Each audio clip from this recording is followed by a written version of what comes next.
Mulai. Bismillahirrahmanirrahim. Assalamualaikum warahmatullahi wabarakatuh. Waalaikumsalam warahmatullahi wabarakatuh. Wabarakatuh. Ya, Alhamdulillah. Allahumma sholli wa sallim wa barik alaih. Mari kita mulai dengan doa setiap aktivitas kita. Sebagaimana karakter yang kita pelajari dari para nabi ya. Karakter terbaik itu adalah karakter para nabi. Kita mulai dengan doa. Minimal muslim membaca basmalah. Bismillahirrahmanirrahim. Kita pada kesempatan ini lanjut pembahasan masih rekayasa lalu lintas, kuliahnya membahas parkir kendaraan bermotor. Nah, ini juga pernah diteliti oleh mahasiswa teknik sipil di Rumah Sakit Lewuk tahun lalu. Sudah sarjana. Gambaran umumnya, kebutuhan tempat parkir untuk kendaraan itu tentunya ada kendaraan pribadi, ada angkutan umum, ada sepeda motor, termasuk kendaraan trek. Ini penting, tergantung dari bentuk dan karakter masing-masing kendaraan dengan desain dan lokasi parkir. Jenis kebutuhan ruang parkir, nah, ini jenis-jenis. Tentunya yang membutuhkan ruang parkir itu ada gedung perkantoran, kalau ada tempat parkir, apalagi pusat perdagangan, pusat pemerintahan, perdagangan eceran dan swalayan, pasar swalayan itu biasanya ada. Tempat rekreasi, hotel dan tempat penginapan, rumah sakit, sekolah, universitas, seperti kampus kita, harus ada tempat parkir. Kalau ujian UAS itu luar biasa. Sampai di luar, di jalannya tanpa ada parkiran. Bioskop dulu-dulu ini sekarang sudah tidak ada bioskop. Tempat pertunjukan, ya, tempat pertandingan olahraga. Nah, ini semua membutuhkan ruang parkir. Dan itu perlu desain parkir. Nah, ini desain parkir di pinggir jalan. Selain untuk arus lalu lintas, tepi jalan juga bisa digunakan memarkir kendaraan.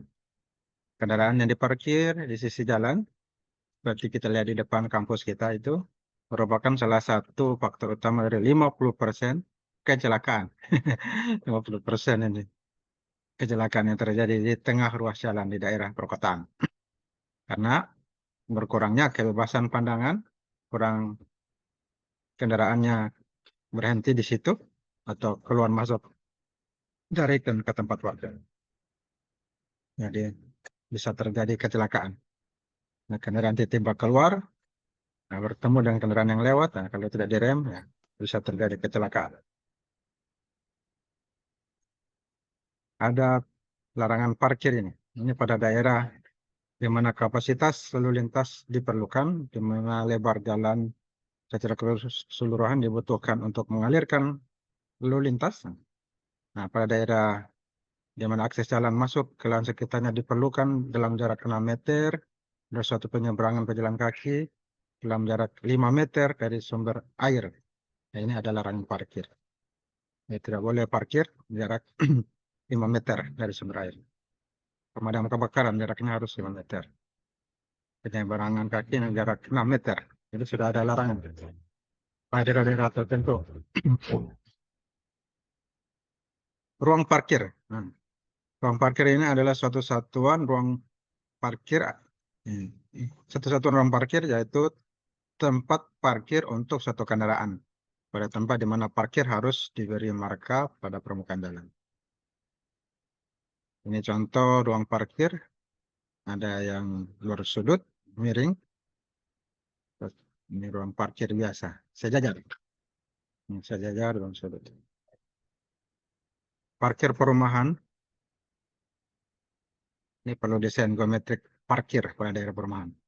Perlu ada penyediaan parkir yang cukup memadai bagi penduduk yang ada di perumahan tersebut.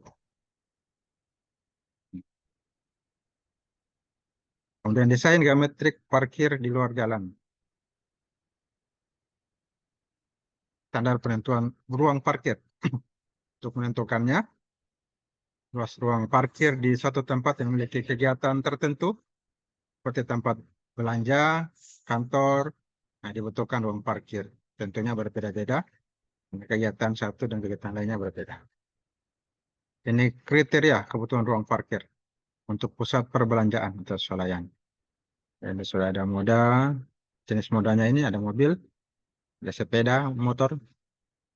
Nah, tentang data yang berlaku, ini LAT, LAE sudah ada datanya, WPK. LAT, LAE, WPK. Parkir yang tersedia minimum dan maksimum 2% dari LAT kalau mobil. Sepeda motor maksimum 5% LAT. Minimum 0,1% LAT. Ini pedomannya, kriteria kebutuhan ruang parkir. Ini kriteria kebutuhan ruang parkir perkantoran juga sudah ada untuk mobil dan sepeda motor, moda mobil dan moda sepeda motor. Tentang datanya ini LAT, LAE, BPK sudah ada, parkir minimumnya sudah ada, 1%, 2% maksimum untuk mobil. Nah ini untuk sepeda motor maksimum 5%. Untuk rumah sakit juga sudah ada ini standarnya, ada mobil dan moda sepeda motor. Mobil maksimum 2% LAT, sepeda motor maksimum 5% LAT, minimum 0,1%. Ini hasil studi yang dilakukan oleh UGM, Universitas Gadjah Mada. Nah, ukuran-ukuran dan topografi daerah ini sering akan menentukan rancangan yang terbaik untuk parkir tersebut, tempat parkir yang mana yang cocok. Khususnya jalan masuk dan keluar yang disediakan. Jadi perlu dilihat topografi dan kondisi tanahnya. Ukurannya, panjang kali lebarnya untuk menentukan jumlah kendaraan yang bisa parkir. Ini petunjuk desain yang utama. Yang pertama, ukuran parkir, ukuran ruang parkirnya. Ukuran celukan dan lebar gang parkir. Jadi intinya ukuran ruang parkir, panjang kali lebar. Kemudian sirkulasinya, bagaimana sistem sirkulasinya, bagaimana kendaraannya masuk dan keluar, lebar jalan landai, kelandaiannya, radius belokannya, ruang bebas atas. Kemudian ada pengaturan masuk dan keluar, ada yang pakai karcis, ada pembayaran kalau keluar. Ini jadi pendapatan juga, seperti di rumah sakit. Ada akses pejalan kaki, ada penerangan, dan rambu dan marka, ada rambu-rambu. Nah, inilah petunjuk desain utama dalam merencanakan ruang parkir. Kemudian perlu pengendalian juga parkiran. Apa itu pengendalian utama? Yaitu mengenai ruang atau tempatnya. Harga dan biaya penting mengingat pengendalian tersebut dapat digunakan secara bersama agar penawaran ruang parkir yang tersedia sesuai dengan permintaan. Parkir dikendalikan ya, pengendalian parkir ini. Melalui kombinasi, ada batasan-batasan ruang, waktu, dan biaya. 1 jam sekian misalnya. 2 jam sekian, sudah ada aturannya kalau di kota-kota besar. Itu untuk pengendalian parkir. Pengendalian dengan waktu dan biaya ini berkaitan dengan usaha untuk menyeimbangkan penawaran dan permintaan. Dan pembayaran kembali atas investasi keuangan untuk pembangunan prasarana dan perawatan. Dananya bisa digunakan untuk menambah tempat parkir. Pun sebenarnya gratis lebih bagus. Nah, selalu dicari masih bisa gratis. Tentang dana bisa dibantu pemerintah dan menambah ruangan, menambah sarana prasarana. Contoh ruang parkir yang di luar jalan. Contoh ruang parkir. A, B, C, D, E, F, G. Jadi macam-macam ruang parkir di samping jalan ya. Ini jalannya berbeda-beda satu dengan lain. Ini kombinasi pengendalian yang utama, kebijaksanaan tarif parkir, tarif optimal. Jadi minta data dari pengendara berapa yang cocok harganya, bagaimana pendapatannya, permintaannya, ditentukan tarif parkir. Pembatasan lokasi ruang parkir kendaraan, dan perlu dilakukan pembatasan waktu parkir juga supaya tidak full. Tapi kalau kendaraan masih sedikit atau kendaraan banyak tapi tempat parkirnya luas, maka tidak ada masalah. Tidak perlu ada pembatasan, ya. Bisa parkir kapan saja. Hanya kalau terbatas ruang untuk parkir dan jumlah yang parkir banyak. Jadi kalau ada pembatasan waktu lamanya parkir. Dan kalau kondisinya memang sudah banyak kendaraan dan kondisi luas parkirnya sedikit, perlu pembatasan. Kalau tidak ya tidak perlu. Ada tarif ditentukan, ada pembatasan yang pemberian izin, jenis kendaraan apa saja bisa masuk. Mengenai pembatasan terhadap akses, ini sudah besar ya yang akan parkir di tempat tersebut. Ini alat pengendali parkir. Ada alat pengukur parkir, ya, ada sistem kartu, pakai kartu masuk, ada langganan 1 bulan, ada karcis masuk, ambil karcis keluar bayar. Ada surat izin parkir perumahan. Ini alat yang digunakan untuk pembayaran parkir. Nah, batas waktu ini dasarnya ditentukan tergantung keseimbangan penawaran dan permintaan. Ini kalau banyak kendaraan dan ruangnya sedikit ya perlu dibatasi. Kalau tidak, walaupun banyak kendaraan, ruangnya bisa untuk parkir, tidak perlu dibatasi.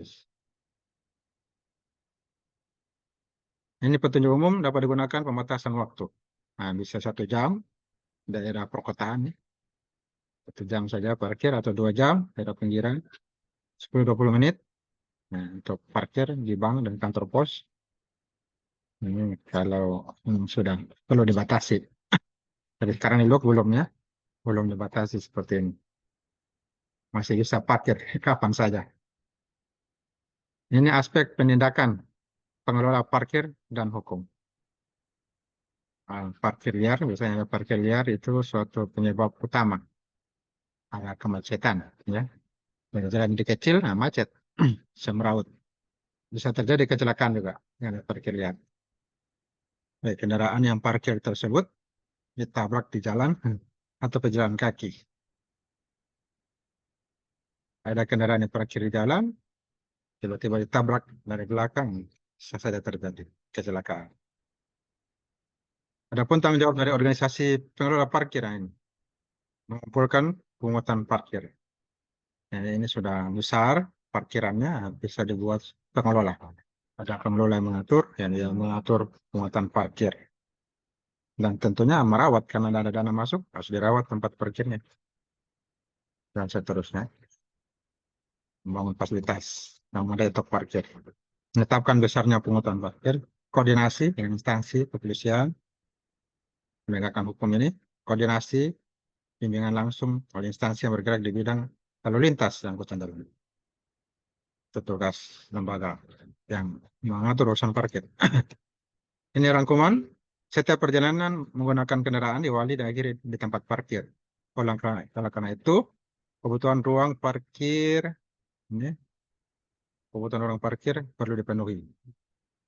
Apa saja caranya? Parkir bisa di pinggir jalan, parkir di pelataran parkir, dan parkir di bangunan parkir. Nah, dalam mendesain ruang parkir di pinggir jalan, digunakan satuan ruang parkir berupa parkir paralel, parkir serong, agak miring, dan dalam mendesain geometrik parkir di luar jalan, gedung parkir, maka perlu memperhatikan layout ruang parkir. Perlu melihat sirkulasi arus kendaraan keluar masuk ruang parkir. Nah, ini materi sedikit tentang parkir ya. Dan ini bisa dijadikan penelitian dalam tugas akhir tentang parkir kendaraan bermotor. Bagaimana kondisi parkirannya sudah memadai, cukup. Bagaimana 5 tahun ke depan, nah, bisa dihitung sehingga bisa memberikan solusi 5 tahun ke depan apakah perlu penambahan ruang parkir atau masih cukup.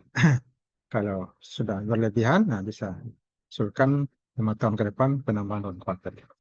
Tentunya dengan menghitung dengan cara tertentu bisa dihitung. Dengan data 5 tahun sebelumnya, nah, bisa ditentukan 5 tahun sebelumnya. rekayasa. Demikian materi kita pada kesempatan kali ini. Kemudian kita masuk materi pengembangan karakter. Nah, di sini apakah Anda memiliki karakter Nabi Ibrahim? Apa saja karakter Nabi Ibrahim yang coba kita terapkan sehingga tujuan pendidikan kita ini tercapai, mampu membentuk akhlak yang mulia, ya, samping kreatif, kompeten, nah, sehingga generasi emas 2045 nanti bisa tercapai. Orang-orang, manusia yang memiliki nilai tujuan hidup sebagai manusia seutuhnya. Ini kisah Nabi Ibrahim alaihissalam, mana manusia sejak lahir itu sudah bertauhid. Nabi Ibrahim alaihissalam juga seperti itu. Allah Ta'ala memberinya gelar Khalilullah, artinya kekasih Allah. Nabi Ibrahim yang terkenal dalam mendakwakan tauhid. Nah, Nabi Ibrahim ini mendakwakan kepada orang tuanya. Ibrahim ini adalah seorang nabi. Nah, dia mendakwakan pada orang tuanya. Orang tuanya ini Azar, ya, pemahat berhala. Nah, Ibrahim alaihissalam mengingatkannya dengan santun dan lembut. Nah, Nabi Ibrahim alaihissalam ini adalah anak yang pemberani. Dia hanya takut pada Allah. Dia tidak takut yang lainnya. Termasuk patung-patung dan penguasa saat itu. Jadi, dakwanya ditolak. Nah, mereka tetap menyembah patung-patung berhala. Maka diambillah kapak. Dihancurkan berhala-berhala tersebut. Lalu dikalungkan di leher yang besar. Patung yang besar. Jadi Raja Namrud ini memiliki yang punya patung-patung sembah itu yang marah. Tentunya maka disuruh tangkap Ibrahim. Karena dianggap dia telah menghancurkan Tuhannya. Tuhan-tuhannya, patung-patungnya. Setelah ditangkap Nabi Ibrahim, dia menjawab tuduhan Namrud. Nah, coba tanyakan saja pada berhala yang paling besar itu ya, yang membawa kapak. Nah, tentunya tidak akan bisa menjawab ini karena dia patung, cuma dibuat dari batu. Jadi di sini nyata bahwasanya patung itu batu tidak pantas untuk disembah jadi Tuhan karena tidak bisa bergerak, tidak bisa menjawab, tidak bisa berbicara, tidak bisa apa-apa, cuma diam. Hmm. Tapi apalah daya kalau orang sudah sifatnya sombong, maka dia tidak akan menerima kebenaran. Akhirnya Nabi Ibrahim yang benar, nah, diikat dan dibakar selama 40 hari. Selama itu Nabi Ibrahim berdoa, Hasbunallah, ni'mal wakil, ni'mal maula, wa ni'mal nasir. Ini doanya. Hasbunallah, wa ni'mal wakil, ni'mal maula, wa ni'mal nasir. Nah, Allah Ta'ala menjadikan api yang panas itu menjadi dingin dan sejuk.